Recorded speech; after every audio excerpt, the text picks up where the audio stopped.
चौधरी चरण सिंह विश्वविद्यालय में तिलक पत्रकारिता एवं जनसंचार स्कूल और मेरठ चलचित्र सोसाइटी द्वारा फिल्म उत्सव नवंबर 2023 का आयोजन हुआ, जिसमें देश भर से 130 से ज्यादा फिल्में आईं, जिसमें से 45 फिल्मों को स्क्रीनिंग हुई और जिसमें से 10 फिल्मों को पुरस्कार दिया गया। ऐसे सभी का मैं हृदय से आभार व्यक्त करता हूं।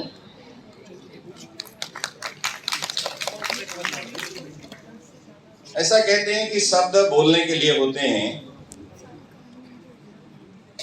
शब्द सुनने के लिए भी होते हैं और शब्द जीने के लिए भी होते हैं।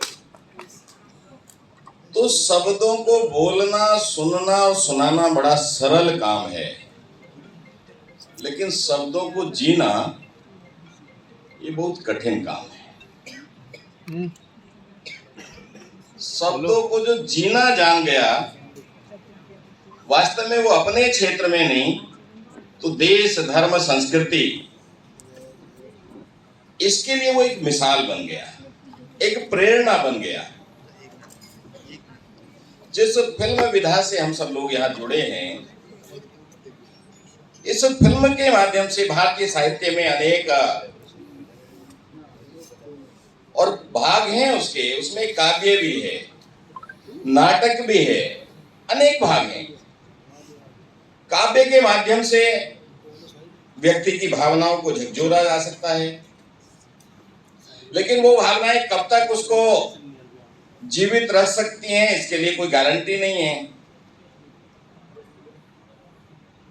नाटक, तो नाटक का जो कलाकार है वो अपनी कला के प्रदर्शन से तन और मन, इन दोनों को एकरूप कर देता है।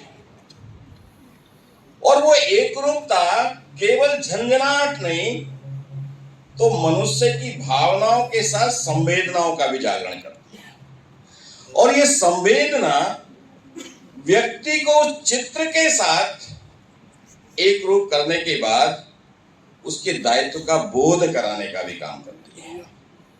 हम जिस देश के अंदर रहते हैं, उस देश में इस विधा के माध्यम से, जो बाद में चलचित्र के नाम से जानी गई, एक समय तक इस देश के अंदर देशभक्ति का, देश, धर्म, संस्कृति, इसके प्रति कर्तव्य भाव जागरण करने का काम इस फिल्म विधा के द्वारा हुआ। लेकिन एक समय के बाद ऐसा कालखंड आया कि हमको हमारी संस्कृति से, परंपराओं से एक प्री प्लान्ड, योजनाबद्ध तरीके से ये हमको अलग करने का काम किया गया।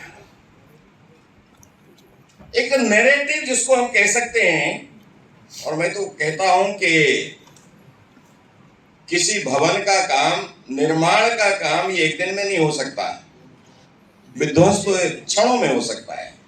नोएडा के अंदर 32 मंजिल इमारत हमने 9 सेकंड में गिरते देखी है, लेकिन वो 32 मंजिल इमारत कितने समय में बनी होगी ये गणना नहीं है किसी के पास।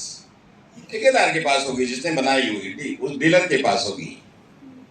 तो वो 9 सेकंड और वर्षों, वैसे ही देश के अंदर जो ठीक दिशा में काम चल रहा था, उसको कैसे धीरे धीरे समाप्त किया जाए, कैसे अपनों को, अपनों के मन के अंदर उस संवेदना से शून्यता की ओर ले जाया जाए। उस शून्यता की ओर जाना, ये पैरालिसिस उसको शब्द बोलते हैं, लकवा शब्द बोलते हैं। शरीर को जब पैरालिसिस हो जाता है तो कुछ भी आघात कर लीजिए, उसको पता नहीं चलता है। ठीक वैसी स्थिति धीरे धीरे मेरे समाज के अंदर आई। मैं ताली किस बात पर बजा रहा हूं, मैं क्यों हंस रहा हूं, मैं क्यों समय खर्च कर रहा हूं, ये मुझको पता ही नहीं है। अभी तुरंत का अगर मैं एक उदाहरण दूं, जिस हिंदू धर्म के अंदर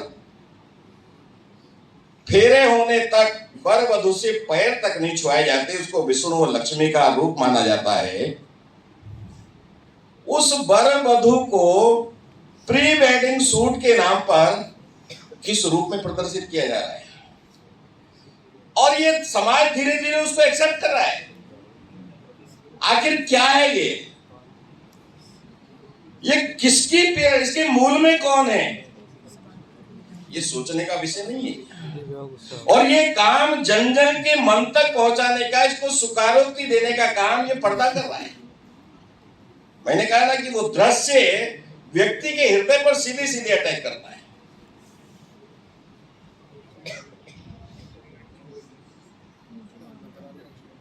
कल महर्षि वाल्मीकि जयंती थी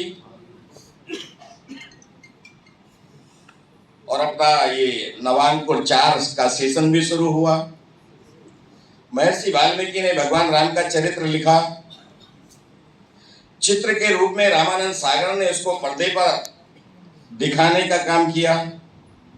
उस चित्र को देखकर देश के अंदर नहीं, पड़ोसी देशों के अंदर भी कैसा कर्फ्यू सा लग रहा था उस समय, हम देख सकते हैं। गांव का गांव एक साथ बैठकर देख रहा था। बधाई है महर्षि वाल्मीकि जी को। माने ये पर्दे पर उभरने वाला चित्र, आकृति कैसे मुझको जोड़ने का, तोड़ने का काम कर सकती है, उसका इसी तरह सरल सा उदाहरण रामायण। 18 दिन तक 18 अध्याय गीता के भगवान कृष्ण सुनाते हैं। शंका पर शंका, शंका पर शंका समाधान होता है, लेकिन जैसे सूर्यास्त होता है फिर वही शंका पुनः आ जाती है जिसका समाधान हुआ। अंत में क्या करना पड़ता है, इस पर्दे का सहारा लेना पड़ता है। जब विराट स्वरूप का दर्शन कृष्ण दिखाते हैं तो सारी समस्याओं का समाधान हो जाता है। वो 18 दिन बेकार गए, क्षण में सारी समस्याओं का समाधान हो गया। इस देश के अंदर अनेक विषय जो समाज के, देश के जागरूक लोग हैं, समाज को बताने का काम कर रहे थे, आग्रह करने का काम कर रहे थे। समाज सुनता था। वो घटना से प्रभावित 90 से जो अपने घर परिवार कारोबार छोड़कर कश्मीर से देश के अन्य कोनों में आ गए, वो बताते थे, अपने भी सुन करके अनसुना करके एक तरफ हो जाते थे। लेकिन जब उस घटना को पर्दे पर लाने का काम किया किसी डायरेक्टर ने, तो वो 90 की घटना केवल कश्मीर की घटना नहीं, वो संपूर्ण देश की घटना बन गई। और सारा देश उस दृश्य को देखकर उस संवेदना और दायित्व के साथ कैसा झंझना उठा, हम सब जानते हैं।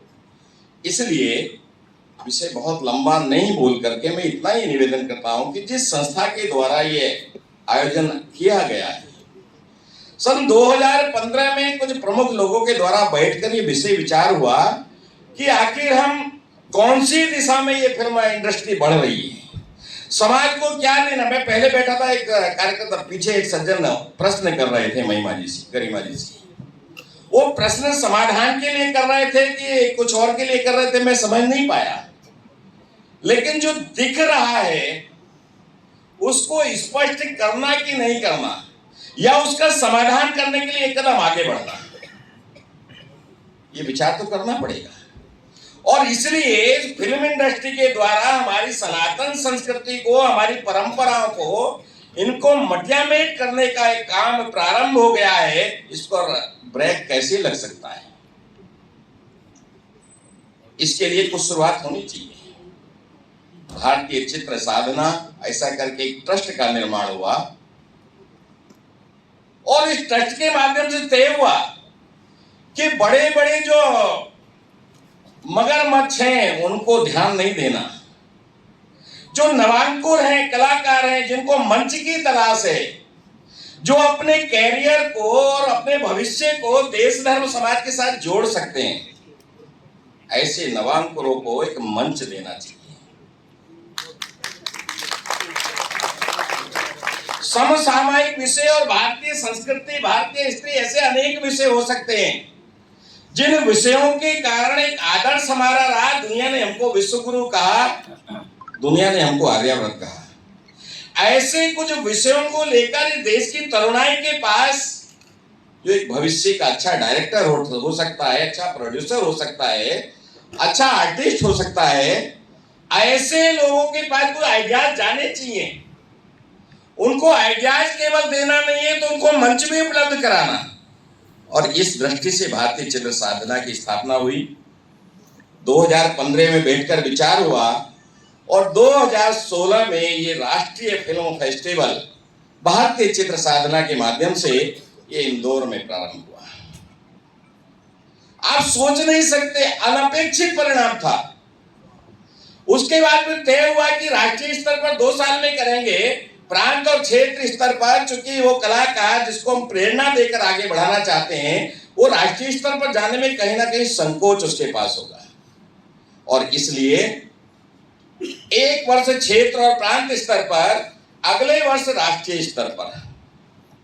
दूसरा कार्यक्रम सन 2018 में दिल्ली के अंदर एक भव्य दिव्य फिल्म जगत के जाने माने जितने, वो सुहास घई होंगे, मधुर भंडारकर होंगे, के विजेंद्र होंगे, वो हेमा मालिनी होंगे, अर्थात अपने अपने क्षेत्र में एक अपनी कृति और कर्तव्य की पहचान के साथ खड़े होने वाले लोग इस भारतीय चित्र साधना के मंच पर आए।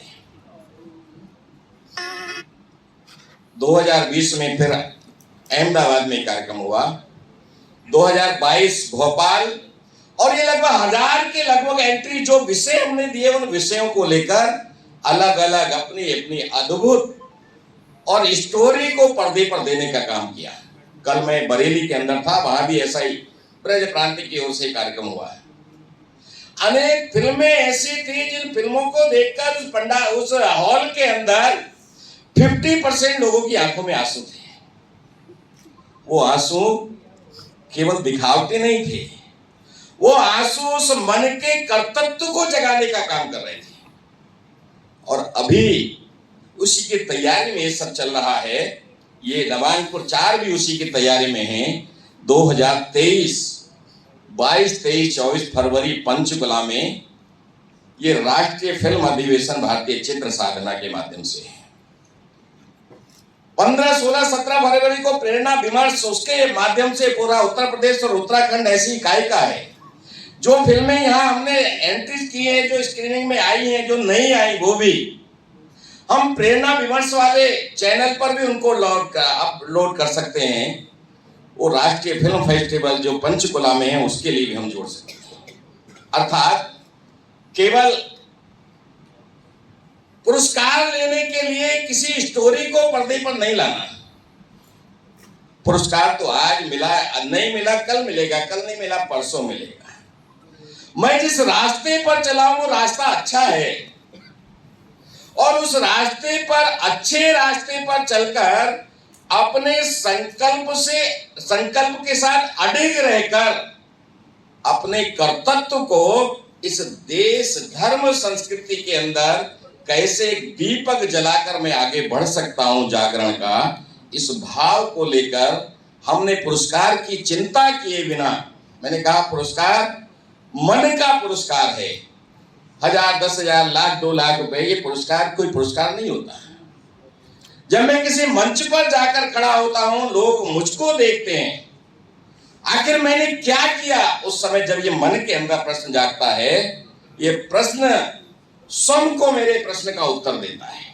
इसलिए हृदय के अंदर एक प्रश्न का जागरण करना प्रतिदिन, मैं कलाकार हूं, और उस प्रश्न का जब तक उत्तर नहीं मिल जाता, मैं इस देश का हूं, ये देश मेरा है, मैं देश को क्या दे रहा हूं, क्या दे सकता हूं, ऐसा प्रतिदिन एक प्रश्न, और उस प्रश्न के अनुकूल एक स्टोरी अपने साथ जोड़कर उसको एक मोबाइल में कैद करते हुए आगे बढ़ना, मैं समझता हूं आने वाले 25 वर्ष इस दुनिया के लिए ये अत्यंत महत्व के हैं। और महत्व इसलिए है कि भारत इन 25 वर्षों में अपनी जड़ों से, अपनी संस्कृति से, अपनी परंपराओं के साथ, ये अपनी पहचान के साथ खड़ा होने वाला है। और मेरी पहचान ये विश्व की पहचान बनेगी।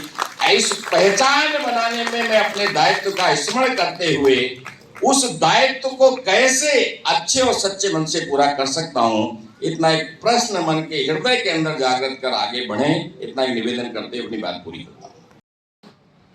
बेवजह आपकी ऊर्जा का दुरुपयोग ना हो, आप लोगों का शोषण ना हो, क्योंकि मुंबई एक ऐसी जगह है, वहां से पूरे देश और दुनिया के लोग आते हैं। बहुत महंगी जगह भी है, और सब लोगों के पास उतने साथ कभी आपने दादा साहब फाल्के की फिल्मोग्राफी को देखा? अगर आप दादा साहब की फिल्मोग्राफी को देखेंगे तो